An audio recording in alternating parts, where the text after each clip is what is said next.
आफ्ना महत्त्वपूर्ण उपलब्धिपूर्ण 19 वर्षहरू पार गरेको छ र 20औं वर्षमा प्रवेश गरेको छ र यस 20औं स्थापना दिवसको सन्दर्भमा यो कार्यक्रमको आयोजना भइरहेको छ।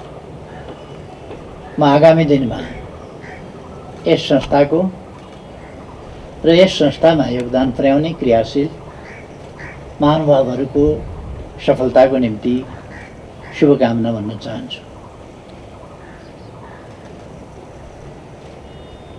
यस बीचमा हाम्रो देशमा विभिन्न प्रकारका उथलपुथलहरू भए, अनेक प्रकारका उतार चढावहरू आए। सम्भवतः त्यसै कारण होला यो 58 सालमै सचिवालय किन स्थापना हुँदा। त्यो समय सुरक्षा परिषदको व्यवस्था 47 सालको संविधानमै भए पनि 11 वर्ष किन लाग्यो भन्दा त्यो परिस्थितिले त्यति बेला अनिवार्य बनाइदियो सुरक्षा परिषदको सक्रियता र यसको सचिवालयको स्थापना। त्यस परिस्थितिले तदनुसार कानुनहरूको नीति नियमहरूको तर्जुमा गर्ने काम भयो र यसले आफ्ना सैद्धान्तिक, नीतिगत र व्यवहारिक रूपमा अनुभवहरू पनि हासिल गर्दै गयो। तिनै अनुभवहरूका आधारमा आज राष्ट्रिय सुरक्षा नीति, राष्ट्रिय प्रतिरक्षा नीति जस्ता कुराहरू र त्यससँग परोक्ष ढङ्गले सम्बन्धित अन्य पक्षहरू, सुरक्षा विश्वविद्यालय, प्रतिरक्षा विश्वविद्यालय जस्ता कुराहरू समेत यससँग सम्बन्धित भएर अगाडि बढिरहेका छन्। यस अवसरमा म खुसी व्यक्त गर्न चाहन्छु कि सुरक्षा परिषदको संवैधानिक, कानुनी र व्यवहारिक रूपमा सही प्रयोग भएको छ र यसले आफूलाई नीति निर्माणको तहमा र कार्यक्षेत्रमा, खास गरी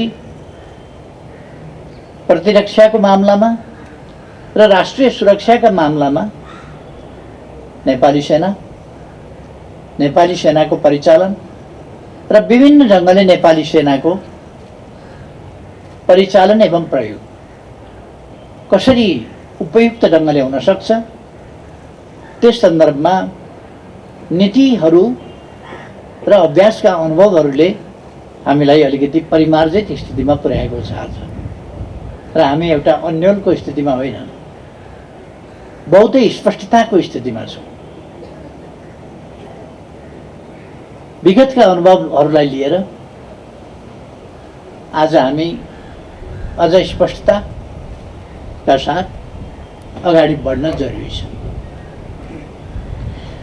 आजको दुनियाँ पनि आज विश्वमा एक ढङ्गले भन्ने हो भने तुलनात्मक रूपमा शान्तिको स्थिति नै छ भन्नुपर्छ। तर प्रतिरक्षा सम्बन्धी, सुरक्षा सम्बन्धी वा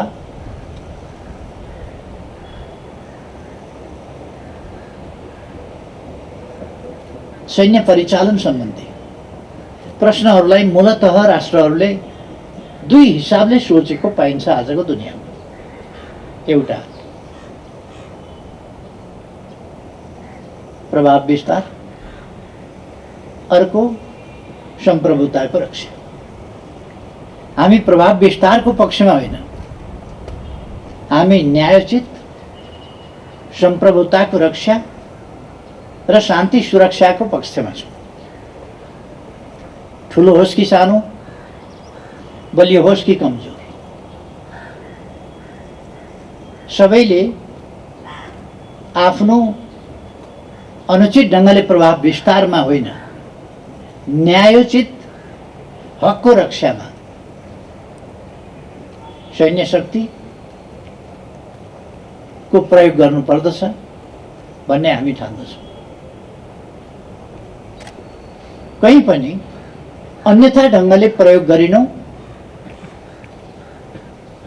त्यो महत्त्वपूर्ण योगदान गरेको छ र सुरक्षा परिषदलाई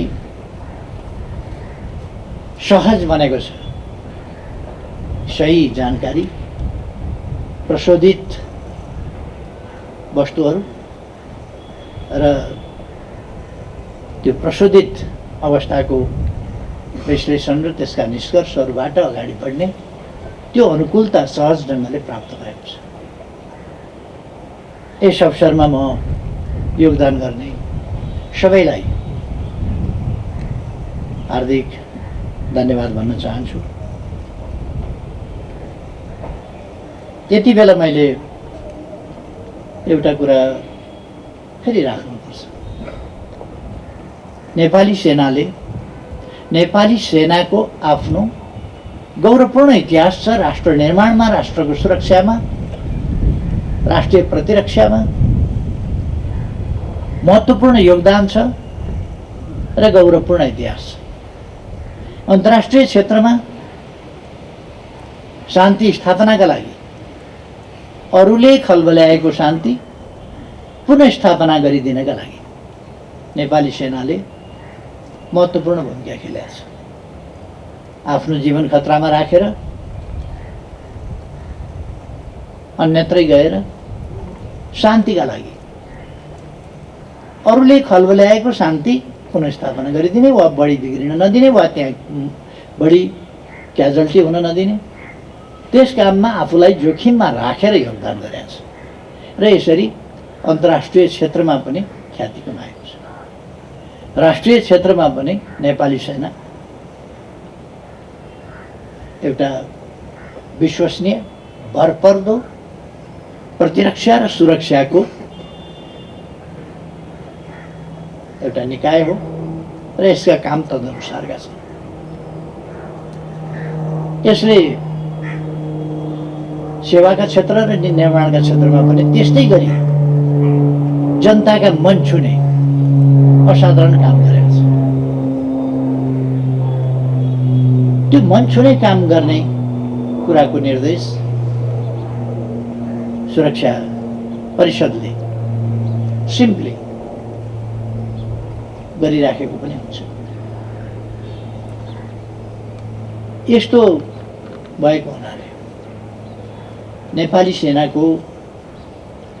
नेपाली सेनालाई अनावश्यक ढङ्गले विवादमा तान्न खोज्ने, आफ्ना संकीर्ण स्वार्थका लागि अनावश्यक ढङ्गले विवादमा तान्न खोज्ने अथवा नेपाली सेनालाई अपमान गर्न खोज्ने वा प्रोभोक गर्न खोज्ने विभिन्न खालका प्रवृत्तिहरू देखिन्छन् र नेपाली सेनालाई घिसारेर विवादमा ल्याउन खोज्ने। नेपाली सेनाका सदाशयतापूर्ण र राम्रा क्रियाकलापमा पनि जस नदिने, श्रेय नदिने, बरु कसरी क्रिटिसाइज गर्न सकिन्छ, त्यसको आलोचना कसरी गर्न सकिन्छ, विरोध कसरी गर्न सकिन्छ भनेर ठाउँ खोज्ने र अनुत्तरदायी ढङ्गले हिलो छाप्ने खालका कुराहरू उछाल्ने, त्यस्तो कुराहरू गर्नु हुँदैन। खास गरी कुनै कहीँ मानवीय वा कहीँ कानुन उल्लङ्घनका कमीहरू भएका छन् भने, केही भएका छन् भने ती कुराहरूलाई हेर्ने निकायहरू छन्, तिनले हेर्छन्। तर जुन संस्थाहरू वाद प्रतिवादमा उत्रिरहँदैन, त्यस्ता संस्थाहरूलाई वाद विवादमा तान्ने खालका कामहरू उचित हुँदैन। र नेपाली जनता यसमा सचेत छ। तर नेपाली जनताको चेतनालाई अलिकति समय समयमा अल्मल्याउन खोज्ने, भ्रममा हाल्न खोज्ने प्रयासहरू पनि हुने गर्छ। हामी त्यस्ता प्रयासहरूसँग सतर्क हुनुपर्छ।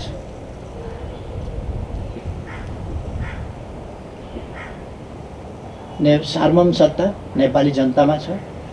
सम्पूर्ण राज्य शक्तिका स्रोत नेपाली जनता हो र त्यो नेपाली जनताको सार्वभौम सत्ता र शक्तिका स्रोत संविधानबाट व्यवस्था गरिएको छ। त्यसका नेपाली जनताको आकांक्षा कसरी प्रतिबिम्बित हुन्छ त भन्दा संविधान सम्मत बाटोबाटै प्रतिबिम्बित हुन्छ। संविधानले जनप्रतिनिधिहरू निर्वाचन गर्छ। संविधानले निर्वाचित गरेका जनप्रतिनिधिहरूले संविधान संशोधनदेखि लिएर आवश्यकता अनुसार कानुन निर्माण वा संशोधन गर्छ र त्यस मार्फत जन आकांक्षा प्रतिबिम्बित हुन्छ। त्यही आकांक्षालाई शिरोधार्य गरेर संविधान मार्फत र त्यसको कार्यान्वयन मार्फत प्रतिबिम्बित आकांक्षा र त्यसको इम्प्लिमेन्टेसनबाट हामी निर्देशित भएर हिँड्छौँ। सिङ्गै समाज त्यसकारण मूल कानुन संविधानलाई मानेर संविधान बमोजिम हामी अगाडि बढ्छौँ। आजको यस सन्दर्भमा म सबैलाई धन्यवाद भन्न चाहन्छु। नेपाली समाज क्रमशः एउटा अनुकूल वातावरणतर्फ अगाडि बढ्दैछ। हामीले पृथकतावादी मुभमेन्टलाई अन्त गर्यौं र राष्ट्रिय एकताको मूलधारमा पृथकतावादी सोच, चिन्तन, व्यवहार, मागहरू तिनीहरूलाई टुङ्ग्यायौं गत वर्ष र राष्ट्रिय एकताको मूलधारमा, एकताको भावधारमा हामी अगाडि बढ्यौं। हाम्रो भौगोलिक विविधता, प्राकृतिक, जैविक, सामाजिक अरू प्रकारका विविधता छन् भने स्वाभाविक रूपमा सामाजिक विविधता पनि छन्, भौगोलिक विविधता छन्। यी विविधता हाम्रा सम्पदा हुन्, सम्पन्नता हुन्, वैभव हुन्। यिनीहरूलाई त्यसै गरी प्रयोग गर्नुपर्छ र राष्ट्रिय एकतामा हामीले जोड दिनुपर्छ। हामी त्यस विषयलाई, त्यस भिन्नतालाई मतभेद बनाउनु हुँदैन। भिन्नता एउटा कुरा हो, मतभेद अर्कै कुरा हो। भिन्नतालाई मतभेदको रूपमा बुझ्नु, भिन्नता सम्पन्नता हो, सम्पदा हो। यहाँ धेरैवटा रङका फुलहरू छन्, फुलहरूमा भिन्नता छ, मतभेद छैन। भिन्नता र मतभेद बेग्लै बेग्लै कुरा हो। भिन्नता सुन्दरता हो, भिन्नता वैभवता हो। धेरै रङ छन्, धेरै फुल छन्, धेरै प्रकारको वासना आउँछ, धेरै प्रकारको रङ फुल्छ। हाम्रो देश पनि त्यस्तै हो। हामी यस दिशामा राष्ट्रिय एकताको भावधारामा गएका छौँ र अब नेपालबाट हिंसा पनि, आन्तरिक हिंसा पनि टुङ्गिएको छ। भर्खरै हामीले हिंसाको बाटो लिएको समूहलाई पनि आफ्नो त्यो बैठक बाटो छोडेर शान्तिपूर्ण राजनीतिको मूलधारमा फर्किने एउटा वातावरण दियौँ पनि र प्रेरणा हौसला पनि दियौँ त्यसमा फर्किनका लागि, सम्झायौँ पनि र उहाँहरू पनि आउनुभएको छ। म उहाँहरूलाई धन्यवाद दिन चाहन्छु। अब हिंसा पनि, विखण्डनवादको पनि अन्त्य, हिंसाको पनि अन्त्य। यसरी हामी एउटा राष्ट्रिय एकताको शान्तिपूर्ण नयाँ उचाइ र युगमा प्रवेश गरेका छौँ। अब पूर्ण रूपमा फेरि प्रवेश गरेका छौँ शान्तिपूर्ण युगमा, सम्पूर्ण रूपमा। केही दिन अगाडिसम्म कुनै प्रकारको क्षेत्रीयतावादी विद्वेष, जातिवादी, भाषा धर्मका नामको होस् अथवा अरू प्रकारको होस् अथवा कुनै राजनीतिक उद्देश्यका लागि होस्, अशान्ति, कलह जस्ता कुराहरू नहुन्। शान्तिपूर्ण ढङ्गले हामी राष्ट्रलाई विकासको मार्गमा सुशासनको मार्गमा अगाडि लान सकौँ र समृद्ध नेपाल सुखी नेपाली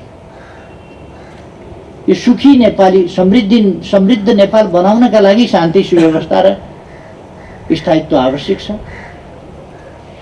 सुखी हुनका लागि त सुरक्षाको निर्भय वातावरणको प्रत्याभूति बिना मान्छे सुखी हुनै सक्दैन, चाहे जेसुकै होस्, धन सम्पत्ति जतिसुकै होस्, जेसुकै होस्, तर शान्ति सुरक्षाको स्थिति वा निर्भय वातावरण भएन भने मान्छे सुखी हुनै सक्दैन। त्यसकारण हाम्रा सृष्टिदेखि नै मानव जातिले चाहेको सुख, हाम्रा पूर्वजहरूले भनेको मानवीय चाहनाको अन्तिम निष्कर्ष सुख, त्यो प्राप्त गर्ने सम्भावनाको ढोका हामीले खोलेका छौँ। अब विकासको ढोका खोलेका छौँ, सुशासनको ढोका खोलेका छौँ, शान्तिको ढोका खोलेका छौँ, राष्ट्रिय एकताको ढोका खोलेका छौँ र यी कुराहरू हामीले प्राप्त गर्दै अगाडि बढेका छौँ। त्यसकारण अब व्यवहारिक रूपमा हामी तोकेर भन्न सक्छौँ, अब नेपाल समृद्ध नेपाल हुन सक्छ, सुखी नेपाली हुन सक्छन् र यसका लागि अब हामीले धेरै समय पर्खिनु पर्दैन, हामी यो चिज हासिल गर्न सक्छौँ। कोभिड-19ले एक वर्ष हामीलाई अलिकति डिस्टर्ब गर्यो होला, तर त्यसलाई पनि अब हामी पराजित गर्दैछौँ र अगाडि बढ्दैछौँ। त्यसकारण हाम्रो गन्तव्यतिर अगाडि बढ्न हामीलाई अनुकूल वातावरण मिलेको छ। क्षेत्रीय स्तरमा हामी छिमेकीहरूसँग सुमधुर सम्बन्ध कायम गर्दै, समस्याहरू वार्ताद्वारा समाधान गर्दै अगाडि जान सक्ने त्यस स्थितिमा छौँ। केही समस्या छन् भने त्यसलाई समाधान गरेर वार्ताद्वारा समाधान गरेर अगाडि बढ्न सकिन्छ। यी सबै पक्षहरूलाई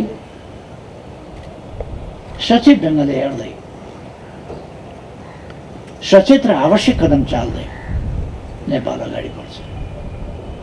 सुशासन र विकासको गतिबाट, तीव्र गतिले सुशासन र विकास कायम गर्दै समृद्ध नेपाल सुखी नेपाली हासिल गर्ने, त्यो राष्ट्रिय आकांक्षा प्राप्त गर्ने, त्यो राष्ट्रिय उद्देश्य प्राप्त गर्ने, त्यो हाम्रो गन्तव्य प्राप्त गर्ने, त्यसमा अब हाम्रा व्यवधानहरू हटेका छन् र हामी अगाडि जान सक्ने भएका छौँ।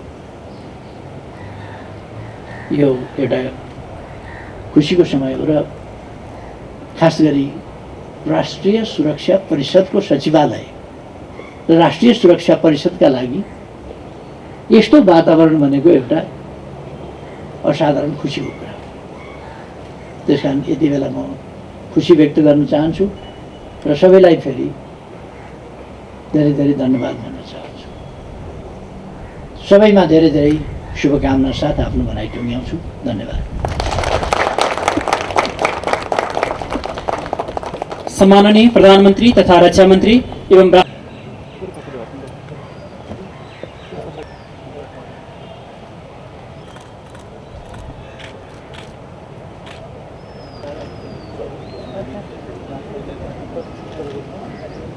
Hello, sir.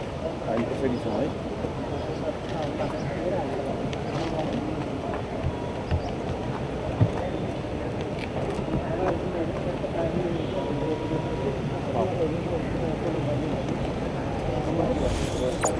Được các bạn.